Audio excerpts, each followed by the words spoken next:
Shalom saudaraku, komunitas pemuridan yang terkasih. Murid Kristus yang sangat dikasihi oleh Tuhan. Dan Yesus datang ke dunia ini bukan untuk mencari pengikut, tetapi mencari murid. Mari kita berdoa sebelum kita akan merenungkan kebenaran-kebenaran ini. Ya Tuhan, bersyukur kepadamu karena Engkau memberikan hari ini kesempatan untuk kami belajar di kaki-Mu. Hamba mempersembahkan diri ke dalam tangan-Mu ya Yesus. Pakailah sarana ini untuk kami memahami, mengerti pentingnya pemuridan bagi orang percaya. Pentingnya pemuridan bagi orang yang telah menerima Engkau sebagai juru selamat. Urapi ya Tuhan setiap kami yang mendengar maupun hamba yang menyampaikan. Roh Kudus ambil kendali bagi kemuliaan nama-Mu. Dalam nama Yesus. Amin. Nah, saudaraku yang dikasihi Tuhan, mengawali pelajaran ini saya ingin menceritakan satu kisah yang dapat menjadi sebuah ilustrasi bagi kita semua bagaimana pentingnya pemuridan. Di depan rumah saya ini ada ibu-ibu yang menjual gado-gado. Hampir setiap hari Senin kami membeli gado-gado untuk makan siang kami. Dan bagi kami gado-gadonya enak, berbeda dengan yang lain. Suatu waktu saya bertanya, Ibu, berapa gerai yang Ibu punya yang seperti ini? Oh, sekarang sudah ada 20 gerai, Bu. Wow, orang yang sangat sederhana. Saya bertanya, bagaimana cara Ibu mengembangkannya? Begini, dia bilang.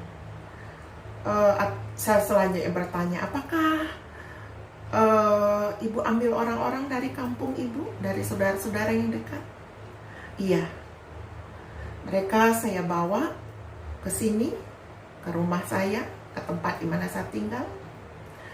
Mereka saya latih. Ya, seluruh pelatihan membutuhkan waktu sekitar 1 bulan, dibagi dalam 2 tahap. Tapi yang pertama, 2 minggu pertama mereka harus mengenali bahan-bahan, bumbu-bumbu, dan bagaimana menyiapkannya secara sehat. Kemudian, dalam 2 minggu itu juga mereka mulai mempraktekkannya. Jadi diajar, praktek, diajar di praktek, dan itu menghabiskan waktu sekitar 2 minggu. Sesudah dipandang cukup mahir dalam menyiapkan bahan-bahan dan menyiapkan bumbu, mereka kemudian diminta keliling mencari tempat di mana rasanya enak untuk berjualan, yang bisa dilihat oleh banyak orang. Mereka keliling mencari.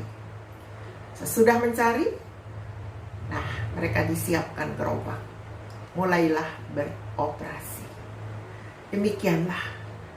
Dan setiap hari mereka melakukan hal yang sama, menyiapkan seperti yang sudah diajar. Wah, saudaraku, ini menggelitik hati saya. Sebenarnya Yesus sudah mengajarkan pola ini 2000-an tahun yang lalu. Bahkan jauh lebih daripada itu ketika Musa menerapkan kepemimpinan pada masa perjanjian lama. Ada satu kisah lagi juga yang menarik. Ada tukang parkir kami yang bernama Ujang. Wah, bagi saya dia orang yang berhasil. Dia seorang tukang parkir di depan gereja kami, lalu dia mengembangkan diri parkir di BTN dan di tempat rumah kami yang lama sebagai satpam malam. Seorang yang sederhana, tapi dia mampu menyekolahkan anaknya, dan hal itu mendorong dia membawa teman keluarganya, saudara-saudaranya, Dia bawa dari kampung, dia latih begini caranya parkir, begini caranya kamu menyapa orang, begini caranya kamu hidup. Hampir semua saudaranya dibawa ke sini dan berhasil di sini, walau hanya sebagai tukang parkir. Nah, saudaraku yang dikasihi oleh Tuhan, Yesus Kristus datang jauh-jauh dari sorga dan mengkader murid 12 orang. Dan sesudah ia mati dan bangkit, sebelum naik ke sorga, sesudah semua bukti-bukti ia nyatakan dia adalah Tuhan, dalam Matius 28 ayat yang ke-18 sampai yang ke-20, mari kita bisa melihat bagaimana detik-detik terakhir Tuhan Yesus menyiapkan murid-muridnya dan memberikan mereka kuasa. Tongkat estafet kemudian diberikan. Yesus mendekati mereka dan berkata, "Kepadaku telah diberikan segala kuasa di sorga dan di bumi. Karena itu pergilah, jadikanlah semua bangsa muridku, dan baptislah mereka dalam nama Bapa dan Anak dan Roh Kudus. Dan ajarlah mereka melakukan segala sesuatu yang telah kuperintahkan kepadamu. Dan ketahuilah, aku menyertai kamu senantiasa sampai kepada akhir zaman." Luar biasa. Yesus memberikan satu pernyataan bahwa segala kuasa di sorga dan di bumi sudah diserahkan kepada Yesus.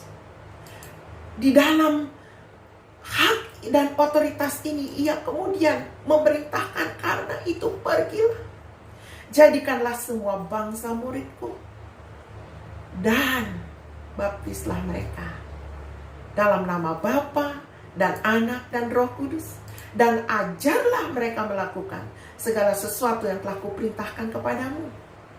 Dan ketahuilah, aku menyertai kamu senantiasa sampai kepada akhir zaman. Yesus memberikan jaminan bahwa untuk melakukan ketiga hal ini, pergi menjadikan murid, mengajar mereka melakukan segala sesuatu yang sudah Tuhan perintahkan, yang kita sudah pelajari, ajarkan lagi kepada mereka. Dan kemudian membaptis mereka. Ketiga hal ini Tuhan katakan, saya menyertai kamu sampai ke akhir zaman. Luar biasa, saudaraku. Nah, kembali kita berbicara mengenai pemuridan di sini, bahwa minimal di dalam pemuridan itu ada 5 elemen yang penting, yaitu adanya guru, adanya murid, adanya kurikulum, adanya tempat belajar, dan ada sasaran yang harus dicapai. Secara khusus GKI Rehoboth memiliki visi misi yang sangat jelas, yang dirangkum dalam satu lagu. Menjadikan sekalian orang murid Kristus yang beriman, dan mengasihi sesama, menjangkau dunia bagi Kristus, melalui setiap orang yang telah dilengkapi, menginjili dan membina serta memberdayakan. Itulah gereja Kristus yang kudus serta yang am, Gereja Kemah Injil Indonesia, Jemaat Rehoboth. Ada visi yang jelas, ada misi untuk mewujudkan visi itu, yaitu melalui menginjili, terus dibina, terus diberdayakan. Circle ini berulang lagi. Nah, inilah yang betul-betul Allah kehendaki. Beranjak dari ini, saya ingin membawa saudara berpikir bahwa sebuah visi, misi yang sudah siap meluncur ke permukaan, dan ini memenuhi standar apa yang kita sudah buat.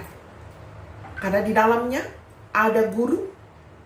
Sebagai jemaat Rehoboth kita punya gembala-gembala. Kita punya murid, ada jemaat. Kita punya kurikulum yang jelas, yaitu materi pemuridan one to one. Kita punya tempat belajar, ya, kita punya lokasi. Sekarang materi ini sudah di YouTube kan, ini tidak terbatas pada lokasi. Kita punya sasaran, target yang jelas, yaitu menjangkau dunia.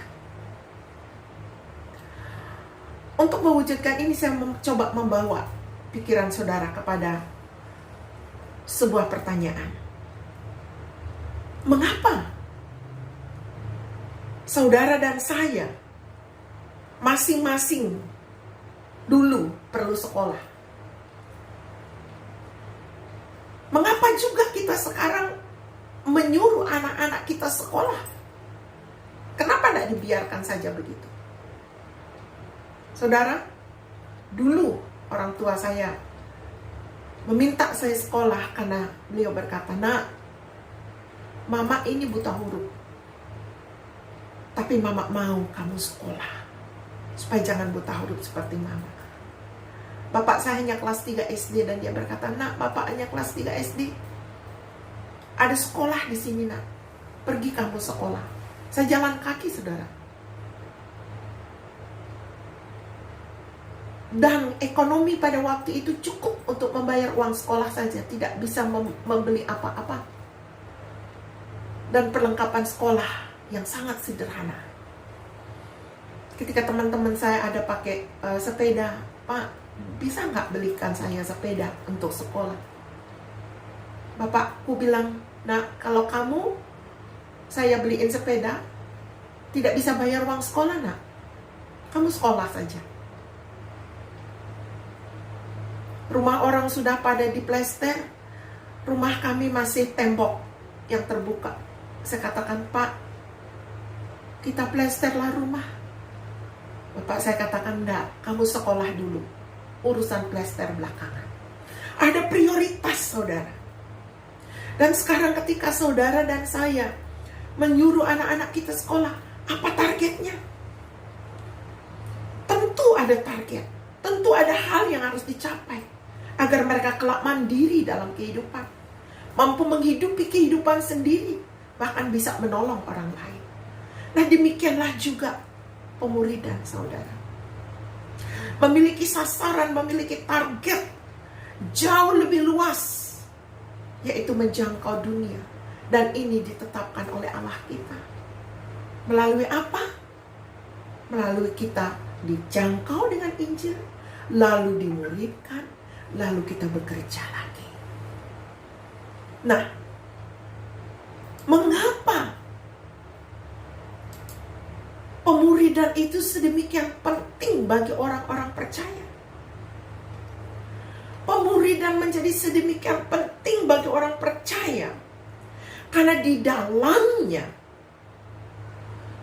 ada proses yang dinamis sebagai bukti kehadiran Allah Roh Kudus di dalam diri manusia baru. Ingat, orang yang sudah percaya dan menerima Kristus, rohnya baru didiami oleh Roh Kudus. Jadi pemuridan itu bukti bahwa Roh Kudus di situ dan dia akan mengalami proses dinamis bagaimana hidup dengan Roh Kudus. Belajar untuk tunduk kepada Allah yang telah diterimanya. Allah ini tidak nampak, namun ada. Ini dia. Jadi pemuridan itu sangat penting. Karena di dalamnya melibatkan sebuah proses yang sangat dinamis. Membuktikan kehadiran Allah Roh Kudus di dalam pribadi manusia baru itu. Bukankah ini menarik? Banyak orang yang mengaku percaya kepada Kristus tapi tidak menyadari kehadiran Allah dalam dirinya. Ini celaka. Nah, selanjutnya apa pemuridan Kristen itu? Pemuridan Kristen adalah sebuah proses pembelajaran bagi orang percaya. Dimulai dari hal-hal yang sangat sederhana, sangat mendasar, itu dirancang sedemikian rupa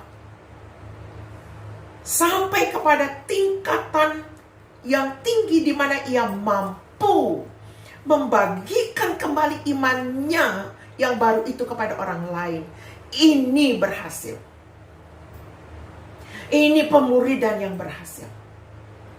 Dalam pembelajaran ini, pemurid dan yang dimuridkan diproses oleh Allah menjadi serupa dengan Kristus. Dialah Allah dan Juru Selamat kita. Dan setelah orang percaya ini dimuridkan, ia akan mampu memuridkan yang lain lagi.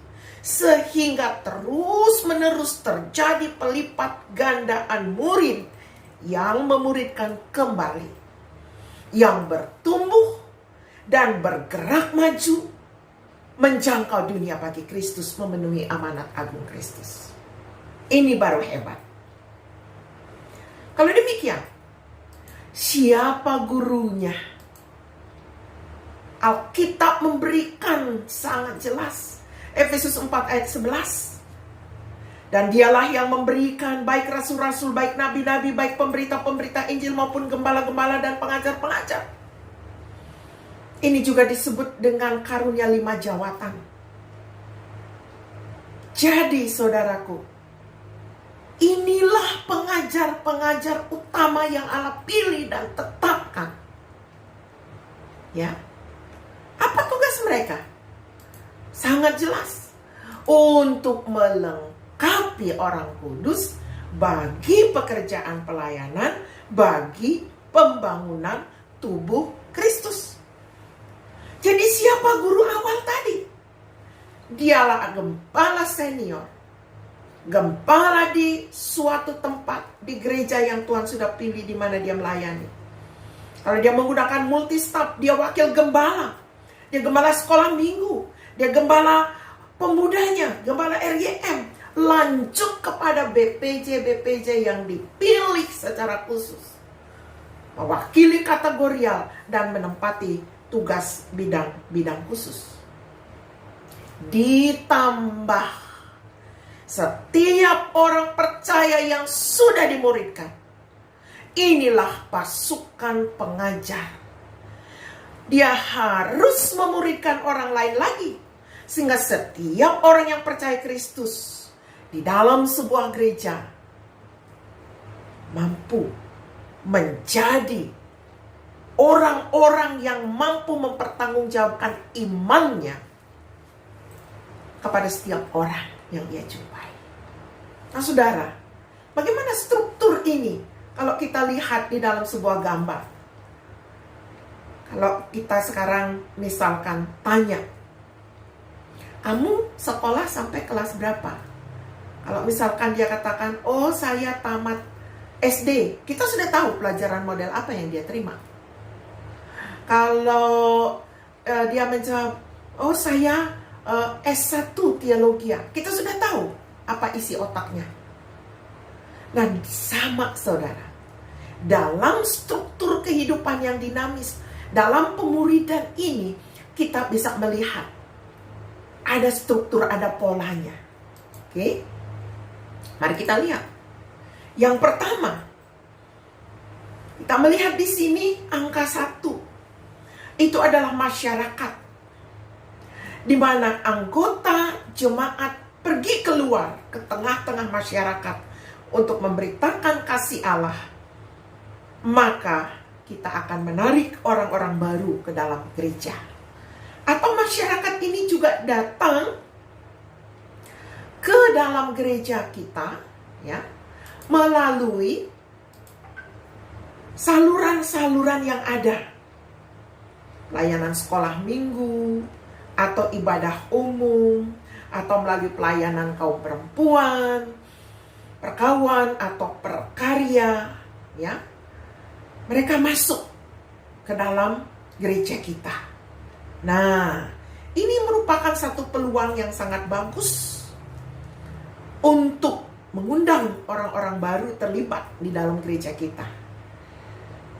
Nah, sesudah mereka masuk, ini langkah ketiga yang harus dibuat, yaitu mengunjungi mereka, ya, mengunjungi mereka dan memastikan apakah mereka sudah selamat atau belum.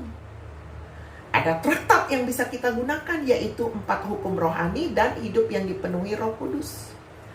Melalui 4 hukum rohani kita bisa mengetahui dan membacakan itu sampai kepada lingkaran manakah yang menggambarkan hidup saudara saat ini. Itu sampai halaman 9. Kalau saudara belum punya traktatnya, bisa minta kepada saya. Di situ dia akan menyatakan, wow, ini lingkaran ini, di mana salib masih di luar. Nah, saudara berkesempatan membimbing dia menerima Kristus melalui traktat itu. Kalau dia sudah katakan bahwa dia ada di lingkaran di mana dia sudah terima Kristus, masuk ke traktat yang kedua. Sejak saudara menerima Kristus, sudahkah ada jiwa yang saudara bawa kepada Kristus? Kalau dia bilang belum, bacakan hidup yang dipenuhi Roh. Hidup Kristiani yang berbuah. Itu dia. Sesudah itu, jadi perkunjungan gak sia-sia. Bukan sekedar berdoa gak jelas. Tapi ada tujuan. Memastikan apakah dia sudah selamat atau belum. Sudah di kelas berapa dia. Nah, yang berikut, lanjut saudara, masuk ke yang keempat. Undang dia masuk ke dalam kategorial. Kalau dia perkawan, undang di perkawan. Kalau dia perkarya, undang di kaum pria, punya persekutuan. Atau nanti kalau saudara sudah punya kelompok sel, saudara bisa undang ke dalam kelompok saudara. Untuk persekutuan yang lebih erat, lebih dekat, lebih mengenal lagi.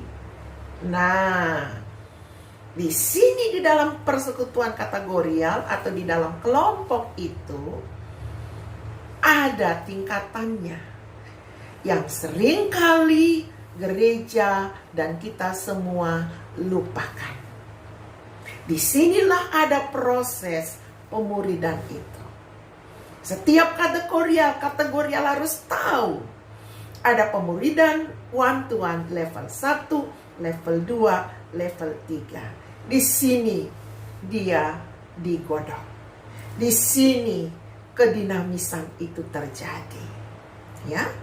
Mulai dia akrab, mulai dia punya teman, tawarkan dia. Pak, Bu, ayo mau nggak pemuridan? Nah, sekarang materi pemuridan sudah di YouTube kan. Saudara tinggal jadi fasilitator. Ya. Saudara belajar dulu. Lihat di YouTube saya, di channel YouTube saya, Nyoman Priscilla. Nah, saya bisa membimbing saudara menjadi fasilitator. Ada pertemuan lewat Zoom yang bisa kita buat. Nah, ini saudara. Jadi, kita bawa dia masuk, bimbing dalam pemuridan. Ya. Pemuridan memiliki 3 tingkatan. Level 1, itu hal-hal dasar. Level 2, itu masuk ke karakter, pembentukan karakter, pengenalan akan Allah. Mulai dia belajar baca Alkitab, mulai dia belajar bergaul dan sebagainya. Ya. Penerapannya. Saudara dan murid saudara bertumbuh bersama-sama. Pria membimbing pria, wanita membimbing wanita. Sekarang karena sudah ada di YouTube, saudara bisa cross gender. Tidak masalah. Sebagaimana Tuhan memimpin saudara. Ya. Jadi ini bagus sekali. Tanya kesempatannya, bisa 2 hari sekali kah saya kirim? Atau 3 hari sekali? Ya. Karena YouTube yang saya buat tidak panjang, 15 menit paling untuk pengajaran. Nah, masuk ke dalam pemuridan yang pertama, yaitu yang nomor 6 ini. Ini adalah level dasar, terdiri dari 4 pelajaran yang sangat sederhana. Pelajaran 1 saya buat ada 4 atau 3 YouTube. Saudara bisa masuk dan lihat itu. Sangat mendasar. Saya langsung yang menjadi pengajarnya, saudara jadi fasilitator saja. Nanti besokannya saudara tanya, ada nggak yang Bapak Ibu tidak mengerti? Ada nggak yang saya perlu doakan? Roh Kudus hadir, saudara. Nah, orang akan bertumbuh dalam iman, saudara juga akan bertumbuh dalam iman. Kemudian setelah selesai level 1, saudara masuk ke level 2, yaitu masuk ke dalam 9 pelajaran dinamika pemuridan. 9 pelajaran yang dapat mengembangkan watak dan gaya hidup orang Kristen yang sedang bertumbuh. Saudara bertumbuh, orang yang saudara muridkan juga bertumbuh. Bersama-sama bertumbuh menerapkan kebenaran-kebenaran yang diajarkan melalui buku ini. Kemudian setelah itu masuk lagi ke level yang lebih tinggi. Yang terakhir yaitu pemuridan level 3. Di sini nomor 8. Terdiri dari 6 pelajaran yang akan melengkapi saudara agar dapat memberitakan Injil dengan penuh keyakinan dan dengan cara yang wajar. Ini sedang saya persiapkan untuk di YouTube-kan. Nah, saudara, demikianlah kalau saudara misalkan tanya, Bu, sudah sampai di mana Pak? Udah sampai di mana pemuridan? Level 2 saudara sudah tahu kelasnya. Level 1 sudah tahu kelasnya. Level 3, wow. Sekarang yang ada orang selesai level 3 tetapi tidak menginjil. Wow. Ini nggak benar. Ya. Sama dengan orang yang tamat S1 tapi nggak bekerja. Wow, apa itu? Nggak diterapkan ilmunya. Harus ada hasilnya. Ya. Nah, sesudah itu baru kita masuk ke yang ke-9. Kita orientasi orang menjadi anggota. Saya juga sudah YouTube-kan semua orientasi itu. Itu masuk ke bagian saya. Masuk ke bagian staf, disiapkan mereka, ini hak-haknya, ini kewajiban. Nah, sesudah itu kita bisa siapkan dia untuk menempati bidang-bidang pelayanan, menjadi majelis gereja kah? Ya, kita bisa menempatkan dia sebagai guru sekolah minggu kah? Di mana Tuhan memanggil? Karena karunia-Nya berbeda-beda. Jadi akhirnya semua kita menjadi orang yang aktif dan dinamis dan tidak ada yang jadi penonton. Nah, karena Yesus memberikan kita pernyataan bahwa segala kuasa di surga di bumi sudah diberikan. Karena itu pergi, jadikan sekalian bangsa murid. Nah, Bapak Ibu Saudara yang terkasih, murid Kristus yang tercinta, saya sungguh rindu hal ini akan terjadi di dalam kehidupan Bapak Ibu. Ke-10 nomor ini terlewatkan dengan baik. Sekarang yang ada kita bekerja di 1, 2, 3, 4. Tapi 5, 6, 7, 8 kita tinggalkan. Dari 1, 2, 3, 4 kita melompat ke 9 dan 10. Yang bagian tengah ini gak dikerjakan dengan baik. Mari kita kembali kepada pola kehidupan yang dinamis. Seperti yang Tuhan sudah ajarkan. Jadi amanat agung Kristus ini Ia berikan sesudah Yesus menyelesaikan semua pekerjaannya. Siap naik ke surga. Tongkat estafet siap diberikan. Segala kuasa di surga dan di bumi sudah diserahkan kepadaku. Kemudian Ia memberikan perintah kepada muridnya untuk pergi. Ia berkata bahwa kamu akan menerima kuasa kalau Roh Kudus turun atasmu. Pada waktu itu, murid-murid belum ditempati Roh Kudus. 10 hari sesudah Yesus naik, Roh Kudus turun. Hari ini, sejak hari itu dan sampai hari ini, sampai Yesus datang, tiap-tiap orang yang mengaku percaya Kristus langsung ditempati Roh Kudus. Kuasa itu ada. Karena itu tidak ada alasan untuk kita tidak pergi, karena kuasa itu sudah ada. Amin. Justru kalau kita tidak pergi, justru kalau kita tidak melaksanakan, kita berdosa. Yakobus katakan, orang yang tahu berbuat baik tapi tidak melakukan, ia berdosa. Banyak orang Kristen, banyak orang yang percaya Kristus tidak menyadari bahwa ia sedang berdosa tiap-tiap hari. Ketika ia tidak melaksanakan pemuridan, ketika ia tidak melaksanakan penginjilan, ketika ia tidak melaksanakan pengajaran. Ketiga hal ini memiliki derajat yang sama. Pergi mengajar, memuridkan, dan menjadikan sekalian bangsa murid. Baptis, ajar mereka melakukan apa yang sudah kamu tahu. Itu pemuridan. Pergi itu menginjil. Muridkan itu mengajar. Baptis itu mengidentifikasikan mereka sebagai keluarga Allah. Untuk ketiga hal ini ia menjamin, aku menyertai kamu senantiasa. Seringkali kita ambil enaknya, Immanuel, penyertaan, tapi tidak melakukan apa-apa. Salah, saudara. Kita sekarang sudah menerima kuasa, karena kita anak. Galatia 4 ayat 6 dan Roma 8 ayat 15 katakan, karena kita anak Allah, menyuruh roh anaknya diam di dalam kamu, dan Roh Kudus menjadi materai. Kamu tidak menerima lagi roh perbudakan yang membuat kamu takut, tapi kamu telah menerima roh yang menjadikan kamu anak-anak Allah. Oleh roh itu kita berseru, ya Aba, ya Bapa. Roh itu memberikan kita kemampuan untuk berdoa. Roh itu berdoa bagi kita.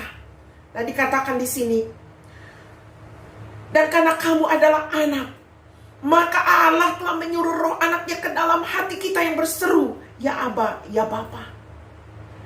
Dua pernyataan, roh anaknya, Roh Kudus, yang memungkinkan kita menyeru Allah itu, ya Aba, ya Bapa. Di pengadilan, 2 kesaksian saja sudah cukup. Saudara, kuat sekali pernyataan Allah bahwa hidup saudara dan saya yang sudah terima Kristus didiami, ditempati oleh Roh Kudus. Ada kuasa padamu, ada kuasa padaku. Dan apalagi gunanya Roh Kudus di situ? Roma 8:26. Demikianlah juga Roh membantu kita dalam kelemahan kita, sebab kita tidak tahu bagaimana sebenarnya harus berdoa. Tapi Roh sendiri berdoa untuk kita kepada Allah dengan keluhan-keluhan yang tidak terucapkan. Roh itu berdoa. Mari kita bekerja bersama-sama. Bersama-sama dengan Roh Kudus berdoa bagi hidup kita untuk bisa memuridkan, untuk bisa pergi, untuk bisa mengajar. Jadi, tidak ada alasan lagi. Kuasa sudah diberi. Yesus memerintahkan muridnya, Yesus memerintahkan kita untuk pergi, menjadikan murid, untuk membaptis, untuk mengajar. Dan untuk ketiga hal ini ia berjanji menyertai kita sampai akhir zaman. Pertanyaan yang saya munculkan sekarang, siapa murid itu? Setiap manusia yang percaya kepada Kristus, yang menerima Kristus, yang mau belajar dari Kristus, dan mau melakukan apa yang diajarkannya, itulah murid. Di dalam orang ini kedinamisan kuasa Allah akan nyata. Jangan menyesal jika pada akhirnya Anda ditolak oleh Tuhan. Baik sebagai pengajar, baik sebagai jemaat, baik sebagai orang awam yang biasa. Ada banyak pengajar palsu, ada banyak gembala palsu, ada banyak nabi palsu, ada banyak pelayan-pelayan palsu, ada banyak juga pengikut-pengikut palsu. Yesus berkata dalam Matius pasal yang ke-7 ayat 15 sampai 23. Bukan setiap orang yang berseru kepadaku Tuhan, Tuhan akan masuk ke dalam kerajaan sorga, melainkan dia yang melakukan kehendak Bapa-Ku yang di sorga. Perhatikan, apa kehendak Bapa yang saudara sudah tahu, lakukan. Jangan menyesal nanti. Kesimpulan, pemuridan sangat penting dan harus segera dikerjakan oleh setiap orang yang percaya. Khususnya para pengajar gembala yang adalah pemurid awal harus mengerjakan ini di setiap kategorial di mana saudara mengembalakan. Ada materi-materi yang sudah saudara miliki, silahkan gunakan. Ada secara khusus kita miliki, one-to-one, gunakan. Yang kedua, pemuridan adalah proses menjadi serupa dengan Kristus dalam wadah tubuh Kristus. Baik pemurid dan yang dimuridkan diproses oleh Allah. Ya. Yang ketiga, pemuridan memiliki 5 elemen. Ada guru, ada murid, ada kurikulum, ada tempat, ada sasaran. Yang keempat, pemuridan adalah ketaatan setiap pribadi terhadap kehendak Allah. Jangan terlena. Siapapun kita yang mengaku percaya kepada Kristus, ini tugas kita. Segera beri diri dimuridkan kalau belum. Saudara yang sudah dimuridkan, buktikan bahwa saudara sudah dimuridkan dengan men-sharingkan apa yang saudara sudah pelajari. Karena ada buku yang bisa dipakai, ada YouTube yang bisa di-sharingkan. Karena dunia harus dijangkau bagi dia. Keluarga saudara harus dijangkau.